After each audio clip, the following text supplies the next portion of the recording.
HarperCollins presents His Royal Bride Replacement by Lynne Graham, read by Melanie Crawley. Chapter 1. Prince Alessio Marchetti strode out of his private apartments in the Sedovian palace. 6 feet 4 inches tall, he had a shock of unruly long black hair that brushed his shoulders and bright green eyes set into a lean, sculptured face. A tiny gold hoop gleamed in one ear, while the hint of a tattoo showed below the edge of a pristine shirt cuff. Impeccably dressed though he was, in a Brioni suit complete with monogrammed cufflinks, there were hints that he was not as conservative as he might appear at first glance. Alessio slid fluidly into the luxury car awaiting him in the courtyard. His security team, all of them in a dour mood at the prospect of policing him in a public place, where anything might happen, swung into 2 far less noticeable vehicles to follow him down the hill into the city of Severino. It was a sunny, early summer day, and the air was crisp and clean.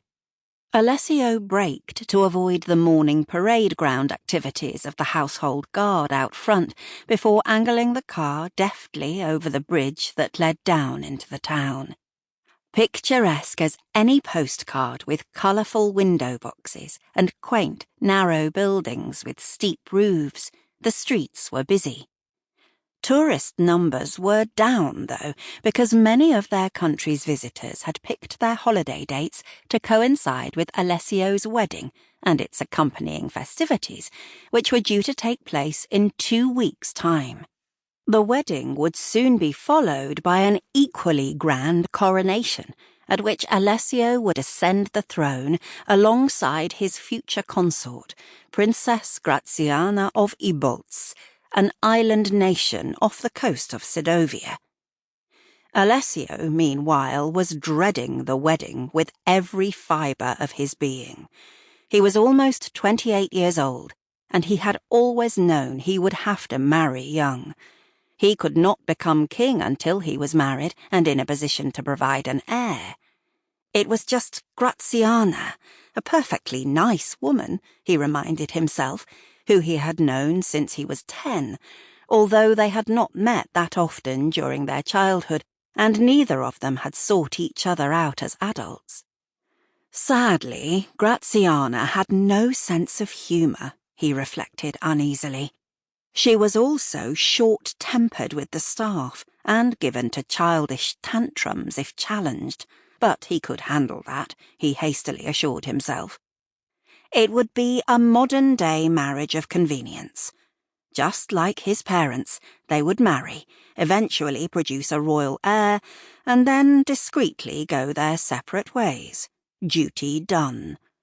It had worked for his parents, although they had pretty much hated each other and had not been much keener on their single offspring, no matter how hard Alessio had tried to impress and please.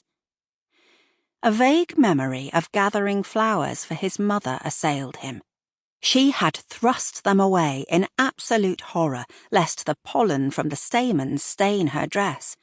He had been punished for that gift, just as he had been punished for sneaking into his father's study to tell him that he had won a prize in mathematics, only to discover that his parent was entertaining a half-naked woman in there.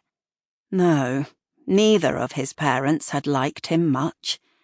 He had been both a necessity and an inconvenience to them.